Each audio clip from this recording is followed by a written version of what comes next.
Noticias 24.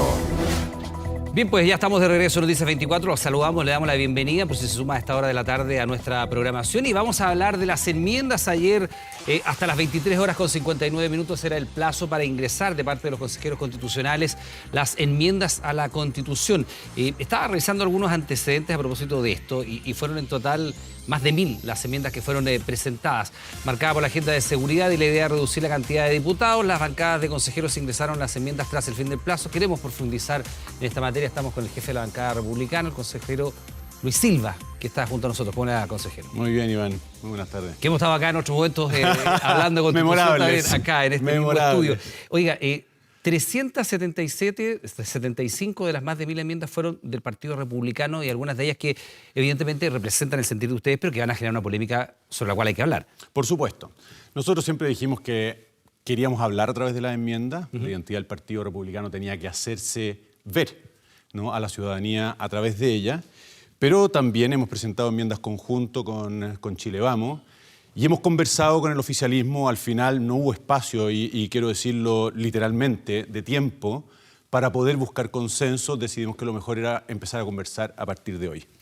Leía y escuchaba unas declaraciones suyas previas a propósito de este tema donde usted señalaba, bueno, ¿cómo vamos a pensar que la Constitución es la ley más importante si es que los acuerdos internacionales son más importantes que la Constitución? ¿Hay allí una relativización de los acuerdos internacionales, derechos humanos, derechos de la infancia, tratados de Naciones Unidas que nuestro país ha suscrito y que evidentemente son vinculantes y están considerados como superiores incluso a las leyes más importantes de nuestro país, como es la Constitución? ¿Usted sostiene ese punto? Yo preferiría subrayarlo como reforzar la soberanía del país que se manifiesta a través del lugar que la Constitución ocupa en el ordenamiento constitucional. Y esto es una cuestión que se enseña en todos los cursos de Derecho Constitucional. La Constitución es la norma suprema. De hecho, los tratados internacionales entran al ordenamiento a través de la Constitución. No me parece lógico sostener eso y al mismo tiempo sostener que hay tratados internacionales que pueden estar por sobre la Constitución, lo cual se manifiesta, y de hecho nosotros lo hacemos así en la enmienda, en cómo se resuelve el eventual conflicto, que normalmente no lo habrá, entre un tratado internacional y la Constitución. Es decir, un juez tiene que resolver un conflicto entre las dos normas. ¿Cuál prima? Esa es la pregunta que hay que resolver. Hoy día en Chile no está resuelta. De hecho, el Tribunal Constitucional sostiene una tesis, la Corte Suprema ha sostenido otra, y creemos que esta es una buena oportunidad para despejar el punto. ¿Para ustedes debería ser más importante la Constitución que tratados internacionales como, por ejemplo, el Tratado Internacional de Derechos Humanos suscrito por nuestro país? Desde el punto de vista de la soberanía, sí. Si queremos seguir ¿Eso no es sosteniendo... relativizar el concepto de derechos humanos, que es un concepto de respeto internacional, universal, que todos los países que lo suscriben lo consideran más relevante que las propias leyes del país? Yo diría que consiste en subrayar el rol que nuestra Constitución cumple protegiendo los derechos humanos. De hecho, hay un catálogo que se amplía en el anteproyecto y que nosotros estamos manteniendo de derechos fundamentales, que son prácticamente derechos humanos con otro nombre y que coinciden en su mayor parte con tratados internacionales cuando no han sido tomados directamente de los tratados internacionales. Por lo tanto, no debiera haber normalmente un conflicto entre normas. Y por otra parte, creo que tenemos que quedarnos tranquilos de que nuestra Constitución es un instrumento eficaz para garantizar los derechos humanos. Luis, antes de ingresar en las áreas que son probablemente de mayor discusión, salud, educación, el bajar el número de diputados, el énfasis que ustedes hacen también en el derecho a la vida, y ahí usted ha dado su opinión a propósito del aborto en 3 causales, que no debería estar incorporado acá, pero finalmente hay una definición sobre el derecho a la vida. ¿Ustedes tienen claro como bancada que al tener un número tan elevado de consejeros, 22, puede terminar siendo esta una propuesta de constitución republicana, con lo que eso significa, ¿no?, que después de cara al plebiscito la ciudadanía tiene que manifestarse y eventualmente ustedes podrían tener un revés, si es que las mayorías populares así lo señalan? ¿Esta va a ser una propuesta republicana de constitución? No, las enmiendas son republicanas. Ahora bien, las enmiendas también fueron redactadas teniendo en cuenta que no es una constitución que vamos a hacer solos. Y cuando digo solo, no estoy pensando solo en aquellos socios con los que podríamos tener los votos suficientes en Chile Vamos. Con la derecha convencional. Efectivamente, no estoy pensando en la derecha, ¿no?, sino que realmente estamos pensando también en las sensibilidades de izquierda. No hemos tenido demasiado tiempo para conversar y el espíritu es hacerlo, ¿no?, para conocer cuáles son las sensibilidades, dónde se juegan las cosas para ellos más importantes. Pero insisto, las enmiendas las redactamos teniendo en cuenta esa sensibilidad. Obviamente que depende de dónde uno esté parado en el espectro político, te pueden parecer más o menos diferentes con esa sensibilidad, pero nosotros también estamos tranquilos en el sentido de que ahora se abre precisamente el periodo para discutir, tanto con el oficialismo como con Chile Vamos, porque podemos tener muchas coincidencias en el plano de los principios, de las convicciones, pero luego cómo se traduce eso en un texto constitucional puede variar. Así que nosotros estamos tranquilos con eso.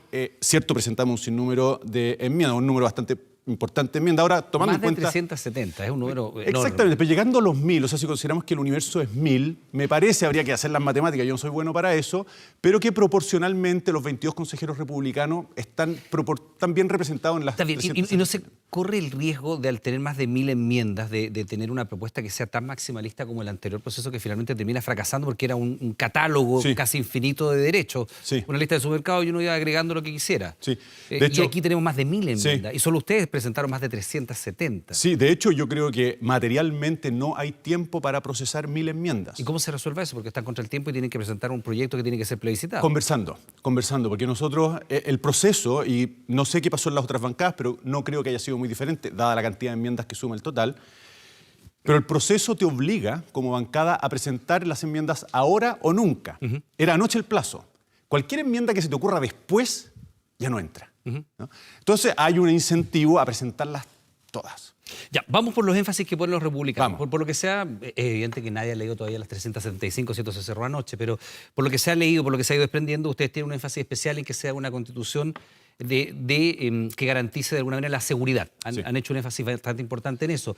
¿En qué se va a manifestar eso en la propuesta de los republicanos? Hay dos medidas bien concretas que se complementan mutuamente. La primera es la creación de un departamento, no sé cómo se llamará, de la Fiscalía, especializado en crímenes como el narcotráfico, el organizado, la trata de personas, la corrupción.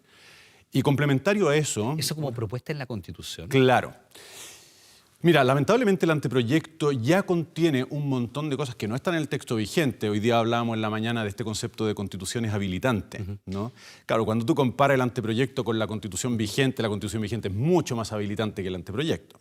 Es mucho más sobria en su texto. El anteproyecto ya es ambicioso. Yo creo que el proyecto final, que se le presente a la ciudadanía el 17 de diciembre, va a ser relativamente parecido en volumen al anteproyecto. Todavía hay espacio, creo, para eliminar bastantes normas que en el fondo son una constitucionalización, un subir a la Constitución, cuestiones que hoy día están entregadas a la ley. Y la pregunta, perdona, Iván, era... ¿En qué se va a manifestar esto de que sea una constitución que garantice la seguridad y por qué tendría que haber dentro de las propuestas de constitución una que tenga especialmente relación con una unidad dentro del Ministerio Público, cuando efectivamente eso puede estar dentro de la ley orgánica del Ministerio Público o efectivamente ya existe una unidad que combate el crimen organizado? ¿Por qué ponerlo en un capítulo adicional en la Constitución? ¿Cuál es la idea de eso? Nosotros creemos que hay una buena oportunidad de dar, en primer lugar, una señal a la ciudadanía de que estamos empatizando con un tema que hoy día es urgente. Por otra parte, se acelera una decisión que entregada al Congreso puede tomar muchísimo tiempo en materializarse. Y tercero, esto se complementa, y esto era la segunda enmienda, con la creación de una jurisdicción nacional. Es decir, una jurisdicción especial nacional. Porque hoy día muchas veces la persecución de este tipo de crímenes se encuentra con la dificultad de que la víctima, el testigo, el eventual victimario, el juez, todos viven en la misma localidad. Y eso obviamente que amenaza el éxito del proceso judicial. Aquí estaríamos hablando de una jurisdicción en donde delitos cometidos en una región podrían ser juzgados en otra región, garantizando mucho mejor la seguridad del ofendido, la seguridad del ofensor, la seguridad del juez, de los testigos, etc. Después queremos crear también, o hemos propuesto la creación de un capítulo que a mí me gusta llamar seguridad puertas adentro. Tenemos un capítulo seguridad puertas afuera, que es el de Fuerzas Armadas, que se estaría llamando Defensa Nacional. Que va en una unidad aparte, distinto de lo que había pasado en la propuesta. Así es. Es un capítulo aparte dedicado a las Fuerzas Armadas y de orden. Así es, que es lo que nosotros, o a mí me gusta llamar seguridad puertas afuera. Pero básicamente hace alusión a las Fuerzas Armadas y de orden. Efectivamente. Y eso en un capítulo especial de la Constitución. Sí. Y después hay un capítulo de seguridad puertas adentro, que es fuerzas de orden y seguridad, eventualmente infraestructura crítica, efectivamente. Así que ahí también tenemos una señal que creemos que es importante desde el punto de vista constitucional, reforzar el lugar que las Fuerzas Armadas y de Orden y Seguridad cumplen en la arquitectura constitucional. A ver, se lo pregunto porque está en tramitación precisamente un proyecto de ley que combate el crimen organizado, que pretende seguir la ruta del dinero, que son evidentemente las medidas más importantes cuando uno trata de combatir no el último eslabón de la cadena, sino que efectivamente quien maneja eso. Poner esto en un catálogo de derechos en la Constitución efectivamente podría después ser un derecho exigible. Entonces, si yo vivo en un barrio donde hay crimen organizado y la Constitución me garantiza que aquello no va a ocurrir, yo podría mandar al Estado. Sí. No es caer un poco en lo mismo, y vuelve a la idea esta de tener tanta enmienda, finalmente, incluso que va a, si usted quiere, a superponerse a proyectos que están siendo tramitados hoy día en la Cámara. O sea, el anteproyecto ya contiene muchas cosas que podrían salir de allí con el mismo criterio, ¿no? El legislador podría resolverlo. Y ciertamente la discusión que viene va a estar marcada también por este argumento, que a mí me parece perfectamente atendible, decir, oye, si esto podemos dejárselo al legislador, ¿por qué meterlo en la Constitución? Y de hecho, me parece a mí que ese es un argumento, insisto, que puede hacer que enmiendas que hoy día se están presentando, tanto de nuestra bancada como de otras bancadas, no lleguen a plasmarse en el texto de la Constitución por esa simple consideración. Y ni siquiera estamos pensando en obtener una especie de acuerdo o promesa desde el Congreso, que también podría ser deseable, decir, mire, nosotros no lo discutimos, pero ustedes comprométanse a discutirlo en breve plazo. Ni siquiera eso. Sobre el tema de salud, ustedes han sido bastante explícitos en señalar que tiene que existir la libertad de la persona para elegir quién le va a hacer la prestación de los servicios. Y algunos han interpretado aquello como una constitución que va a defender la existencia de las ISAPRES. Sí. Nosotros creemos que... Te pregunto derechamente, en esta propuesta de enmienda que hacen ustedes, donde efectivamente la palabra ISAPRE no está, pero todo apunta a que es exactamente la misma institucionalidad que existe hoy día. Sí. Y que la gente siga teniendo la posibilidad de elegir si va a ser un prestador público o privado, muy distinto de lo que se está discutiendo hoy día a nivel público. ¿Es una propuesta para defender la existencia de la ISAPRES ahora en la Constitución, en rango constitucional? Ninguna de nuestras, ni la enmienda en salud busca constitucionalizar las ISAPRES, que es una forma entre muchas posibles de asegurar la salud de la ciudadanía, ni la enmienda que estamos proponiendo en seguridad social es una constitucionalización de las AFP, que hoy día son la forma en que se está dando seguridad social. Tanto en salud como en pensiones como en educación, nosotros hemos desarrollado lo que ya está en las bases. Y de hecho creo que nadie puede honestamente declararse sorprendido por estas enmiendas que de hecho hemos presentado además conjuntamente con la bancada de Chile Vamos, porque las bases, que son los bordes, ¿no?, de este proceso constitucional, en el mismo acápite número 5 que habla del Estado Social y Democrático de Derecho, dice que el desarrollo progresivo de los derechos sociales se hace tanto por el Estado como por particulares. Ya, pero esa es la mirada que levanta el Estado subsidiario de derecho, que es lo que tenemos hoy día en la Constitución. Efectivamente, pero están las bases. Pero en las bases se dice que efectivamente Chile es un Estado social y de derecho. Sí. Y de alguna manera ustedes le hacen, en esta suerte de equilibrio, ustedes desde el principio dijeron que no tenían por qué respetar a punta cabal todo lo que allí decía.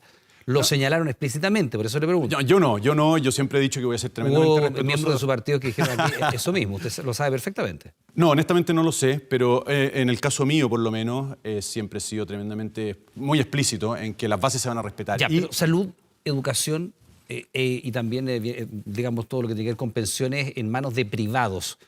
¿Y del Estado? ¿En ese orden?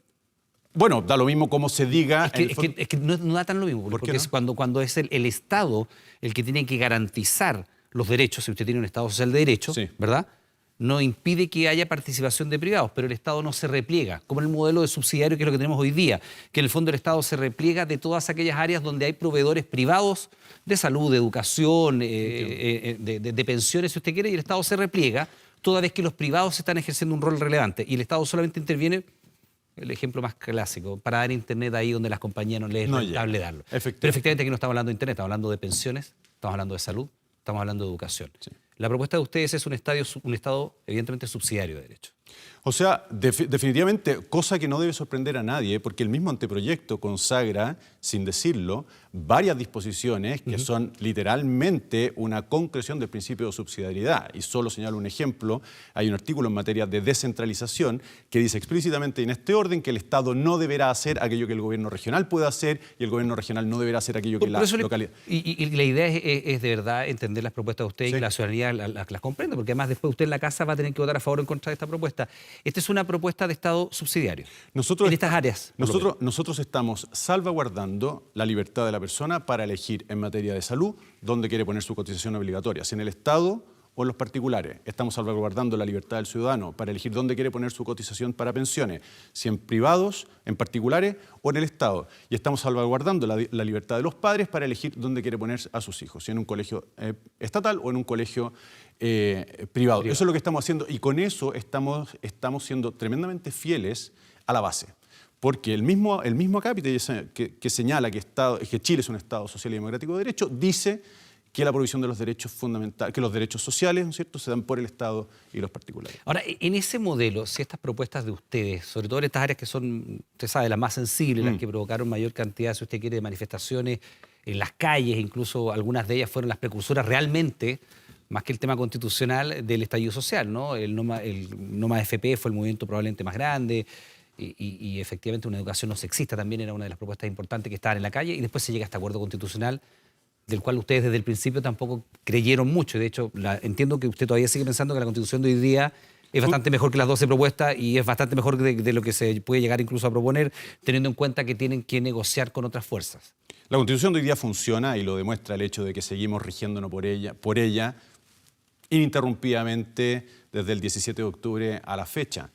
En ese sentido, ¿usted sigue creyendo como consejero constituyente que no era necesario hacer una nueva constitución? Eso para mí ya es una discusión del pasado, del momento en que nosotros decidimos participar. Y para qué te digo, desde el momento en que salí electo, mi foco está puesto en hacer un muy buen trabajo en estos 5 meses que tenemos. Pero me parece que ya habiendo sido electo, lo conversamos alguna vez en la Radio Universo, usted sostenía, ya estando en el trabajo como consejero constitucional, que usted sostenía que la Constitución de hoy día no requería cambios, que si de usted dependiese no era necesario hacer una nueva Constitución. No, nosotros siempre hemos empatizado con la necesidad de hacerle cambios a la Constitución. Lo que nosotros pensábamos es que el mejor lugar para hacerlo era el Congreso. Esas son reformas, no es escribir una nueva Constitución. Bueno, si uno compara el texto del anteproyecto con el texto de la Constitución vigente, se va a dar cuenta de que la arquitectura constitucional es bastante parecida. No son hermanos, pero son primos hermanos. Por lo tanto, y esto también, de alguna manera, y esto es cosa de leer las bases, yo hice el ejercicio de comparar 12. El texto de las bases. Son 12, si no es tanto. Son 12 bases. Y cuando uno compara el texto de las 12 bases con el texto de la Constitución vigente, se da cuenta de que hay una coincidencia de prácticamente el 90%. Y eso se traduce en un anteproyecto que es más voluminoso que la Constitución vigente, pero que no se aleja demasiado de la arquitectura establecida por esa Constitución. Hay ajustes, ¿no?, como las que nosotros vamos a ver, esperamos ver en el sistema político. Luis, si se lleva adelante, además por la cantidad de consejeros que son ustedes, son la bancada más grande, bastaría con un par de votos más para tener capacidad de pasar a planadora, para decirlo directamente. Si se llega a plasmar estos 3 ejes que ustedes plantean, donde tiene que estar garantizada la participación de los privados en la provisión de los derechos de salud, educación y pensiones, proyectos que pretendan, por ejemplo, eliminar el sistema de AFP, ¿son inconstitucionales? Si es que no dejan una posibilidad a los particulares para ofrecer esto a la ciudadanía, sí. Es decir, si esa eliminación se traduce en un monopolio estatal de la seguridad social, sí. ¿Usted conoce el proyecto? Y sería contrario a las bases. Por eso le digo, ¿usted conoce el proyecto de reforma de pensiones del gobierno? No, honestamente no. Ya, pero entiende que se está discutiendo precisamente una reforma al sistema de pensiones, donde entre otras cosas hay un ente público, no privado, y la gran discusión está en el 6% adicional, que es a costas de los empleadores, ¿a dónde va a ir? En un sistema donde se eliminen la AFP, ¿sería inconstitucional de acuerdo a esta nueva propuesta? Honestamente, no siendo un experto en seguridad social, no me atrevo a pronunciarme sobre la materia. Lo único que sé es que ahora estamos haciendo una constitución y que tenemos una enmienda en materia de seguridad social que es respetuosa de la base número 5. Y que dice que tiene que haber privados. Y que tiene que la provisión de seguridad social, tanto como el aseguramiento de las pensiones, envejecimiento, salud, tiene que estar provisto por el Estado y por particulares. Y el tema de reforma de salud, donde se propone un sistema público, unitario de salud. La eliminación de las ISAPRES, como se les conoce hoy día, que pasarían a ser básicamente seguros, donde uno contrataría si tiene alguna provisión adicional. ¿Sería inconstitucional? Sería contrario a las bases y sería inconstitucional en la Constitución si se aprueba la enmienda que nosotros estamos proponiendo. Asumiendo... O sea, por eso, volviendo entonces a un par de preguntas atrás, esta es una propuesta, la de los republicanos, que garantiza la existencia de ISAPRES o algo muy parecido a ISAPRES, AFPs o algo muy parecido a AFP. Definitivamente garantiza formas para, desde el mundo de los particulares, no del Estado, asegurar la salud y las pensiones. Si eso es a través de una ISAPRE u otro Por eso, modelo ¿ISAPRES o algún modelo parecido? O sea, definitivamente... ¿AFPs o un modelo parecido? La propuesta que nosotros estamos haciendo no termina con las ISAPRES y tampoco termina con las AFP, pero no es una constitucionalización de la ISAPRE ni una constitucionalización de las AFP. Pero eleva a rango constitucional la provisión de esos derechos por parte de privados. Pero como está hoy día. De hecho, hoy día ya es rango constitucional y en las bases también se definió que era rango constitucional. Es más, nosotros no podríamos ignorar esa definición de las bases a la hora de pensar cómo debe garantizarse la salud o la seguridad social. Luis, yendo temas que son quizás más valóricos, pero que también ustedes los incorporaron, como por ejemplo la definición del derecho de la vida. Sí. Usted ha señalado que por principios, y ahí uno evidentemente entiende que usted también respeta la legalidad vigente, pero usted por principios es contrario al aborto en cualquier circunstancia. Y que si usted dependiese, usted incluso volvería al estado anterior donde de alguna manera se penalizaba la interrupción del embarazo. Usted es contrario al aborto en 3 causales, inclusive. Yo soy partidario de la vida desde la concepción. Por eso le digo, y en ese sentido es contrario a la despenalización del aborto en las 3 causales que están consideradas en nuestra legislación. ¿Y cómo quedó definido eso en las propuestas de ustedes? Nosotros lo que hacemos en las propuestas que tienen que ver con el derecho a la vida es ahondar en lo que ya se contiene en el texto constitucional. Solo para recordarlo, la Constitución hoy día dice: la ley protegerá la vida del que está por nacer. ¿Y eso cómo dialoga con la legislación que despenaliza el aborto? Bueno, es muy interesante darse cuenta de que esta es una Constitución que con esa definición ha impedido el aborto en Chile durante casi 30 años. Sin tocar la Constitución, entró el aborto en Chile. Sin tocar la Constitución, podría salir el aborto en Chile. No depende tanto de la definición constitucional como de la definición que adopten los jueces. ¿Cómo quedó la propuesta de los republicanos en ese sentido? Nosotros andamos en esa definición y lo que estamos diciendo es que se protegerá la vida del que está por nacer y la maternidad. Estamos incorporando una disposición que de hecho es derecho vigente en Chile, que viene de la Convención Interamericana de Derechos Humanos y que dice que todo ser humano es persona. Y por último estamos también incorporando una norma que también es derecho vigente en Chile, que viene de la Convención de los Derechos del Niño, ratificada en 1990 por Chile, y que dice que niño es todo ser humano menor de 18 años. Ya, esas son las definiciones, como te das cuenta, ninguna de ellas... Pero, a ver, una persona que tiene una inviabilidad fetal, que es una de las 3 causales, cuando efectivamente hay riesgo de la madre, violación con resultado de embarazo e inviabilidad fetal. Esas normas legales vigentes hoy día en Chile, donde se despenaliza la interrupción del embarazo en esas 3 causales, ¿pueden seguir adelante si se aprueba la propuesta constitucional de ustedes tal cual está redactada? A mí me gustaría ponértelo en otros términos. Es que para las mujeres que nos estén viendo probablemente sea súper importante efectivamente, saber y precisamente... porque hoy día tenemos una legislación que de alguna manera lo que hace es decir, en estas 3 causales, no de alguna manera, de una forma bien explícita, en estas 3 causales, violación con resultado de embarazo, riesgo de vida de la madre, sí, inviabilidad fetal, en esas 3 causales se despenaliza la interrupción del embarazo. Sí. En la propuesta que ustedes ingresaron dentro de las enmiendas y las definiciones que hacen del derecho de la vida, ¿pueden coexistir estas 3 causales con esa propuesta constitucional? La coexistencia de esas causales con la propuesta nuestra en la Constitución no va a depender de nosotros. ¿Y de quién va a depender? De los jueces. Va a depender de los abogados. Pero en su opinión... Va a depender de los profesores de derecho constitucional. Pero usted, que es uno de los autores de esas propuestas, ¿cuál es su interpretación? Porque también cuando se hacen los análisis constitucionales, y usted lo sabe porque el TC también opera así, sí, cuando se hace la prevención constitucional, de hecho cuando están los proyectos antes de ser promulgados, también se tiene en consideración lo que discutió el legislador sí, al momento de la norma. Sí. Y por eso le pregunto, si alguna vez llegara a ponerse en conflicto la despenalización del aborto en 3 causales con una propuesta que emana de los republicanos para nueva constitución donde se profundiza o ahonda, como usted dice, el derecho de la vida, cuando ustedes hacen esta propuesta, ¿qué tienen en mente? Que una menor de edad, 16 años, 17 años, que ha sido violada y queda embarazada, ¿puede o no puede interrumpir el embarazo sin que eso sea penalizado? ¿Qué es lo que ustedes tuvieron en consideración cuando elevan esa enmienda? Porque la constitucional va a decir no solo lo que está escrito, sino lo que el legislador, en este caso ustedes, discutieron para arribar a esa norma. Lo que tuvimos en cuenta es, por ejemplo, el caso de una mujer que sufre un aborto espontáneo para que le pueda poner un nombre a su hijo.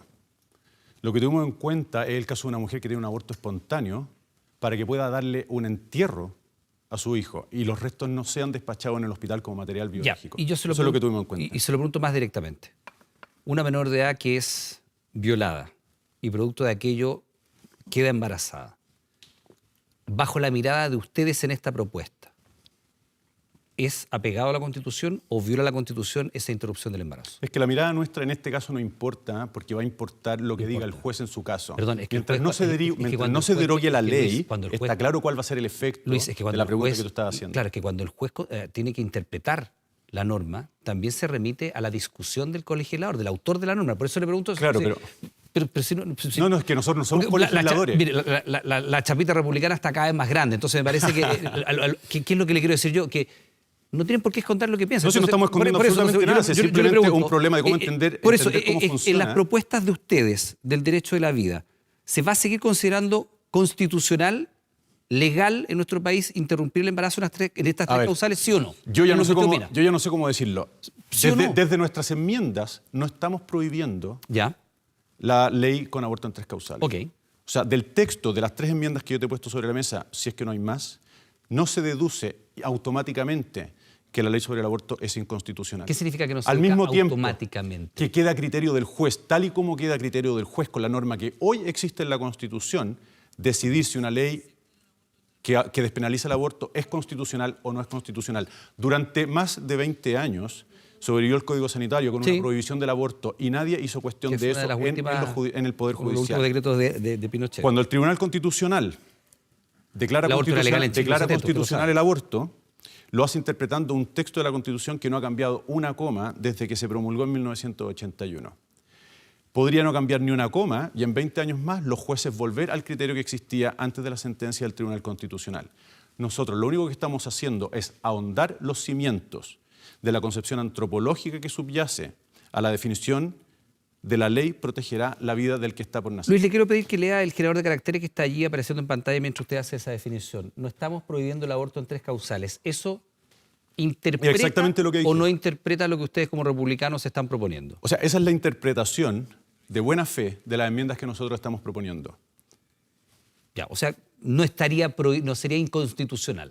Eso no depende de nosotros, insisto. Nosotros lo que estamos diciendo que es constitucional, o sea, que lo constitucional es que el que está por nacer tiene una protección, porque eso es vida humana. Ahora, ¿cómo se coordina eso con la ley que existe o con las leyes que puedan existir en el futuro? Va a depender del legislador, va a depender de lo que se llaman operadores jurídicos, que incluye jueces, abogados, profesores de derecho y demás agentes. Luis, cuando se le ha preguntado en otras oportunidades, nosotros mismos le hemos preguntado sobre su opinión a propósito de los 50 años del golpe. Usted ha dicho, estamos demasiado ocupados con las enmiendas, así que no me pregunten otra cosa porque no tengo cabeza para otra cosa. Las enmiendas ya están presentadas. Es evidente que al margen de que ustedes estén en una suerte de burbuja que los aísla del acontecer nacional, lo ha dicho así usted, que están todo el día trabajando en esta propuesta, estuvieron hasta las 12 de la noche ayer para ingresar estas 375, pero sí tiene una mirada de los 50 años del golpe. Es evidente. Y como ya pasó la entrega de la enmienda, se puede tomar una pausa en esa misma declaración que usted ha hecho, de decir, no puedo opinar de contingencia porque estoy muy metido en el trabajo de las enmiendas. El trabajo de la enmienda ya está hecho. Ahora tocará pausar, reflexionar, trabajar, ver cuáles están de alguna manera traslapándose con las de Chile Vamos, cuáles podrán negociar con el oficialismo, en fin, y ese es el trabajo que tiene que ir adelante. Pero aprovechando esta suerte de paréntesis, ¿cuál es su mirada en relación a los 50 años del golpe? La pausa dura hasta por lo menos el 17 de diciembre, ese es el embargo de la noticia, y esto porque se lo debo a la ciudadanía. Honestamente, ellos me eligieron para redactar una constitución, no para entrar en la discusión de la contingencia, y eso es lo que quiero honrar. No solo porque creo que yo concentrado en el trabajo y ayudando a que todos los demás nos concentremos en ese trabajo va a resultar un mejor proceso y eventualmente un mejor resultado, sino que a mí me eligieron para escribir una constitución. Por supuesto, sí, es evidente, y ese es el trabajo, y hemos hablado 25 minutos de esto si usted quiere, pero yo le pido una opinión, porque no es un hecho de la contingencia. Evidentemente no es una noticia de hoy día, ni de ayer, ni de mañana. Estamos hablando de medio siglo. Además, usted es profesor universitario. Evidentemente, 50 años desde un hecho de esa envergadura le permite a cualquier persona tener un juicio, sea el juicio que sea este. Sea un juicio a favor, en contra, con medias tintas, parcial, pero ya hay un tiempo suficiente. Países con mucha mayor tradición que el nuestro han hecho reflexiones a propósito de fracturas más grandes que el golpe de Estado. Guerras mundiales, el nazismo, el holocausto, en fin. Y se permite también, incluso actores que no son historiadores, dar una opinión sobre aquello. Por lo mismo, entendiendo que ayer terminaron las enmiendas, y que efectivamente hoy día ustedes son una de las fuerzas, el otro día nos entregaban el dato, son el partido que de manera individual ha logrado porcentualmente la segunda mayor votación en la historia del país, luego de la democracia cristiana, el año 60 y algo, 67 si no me equivoco. Debe ser 67. Tiene una responsabilidad que va más allá, evidentemente, de la mera redacción de la Constitución, por relevante que ésta sea.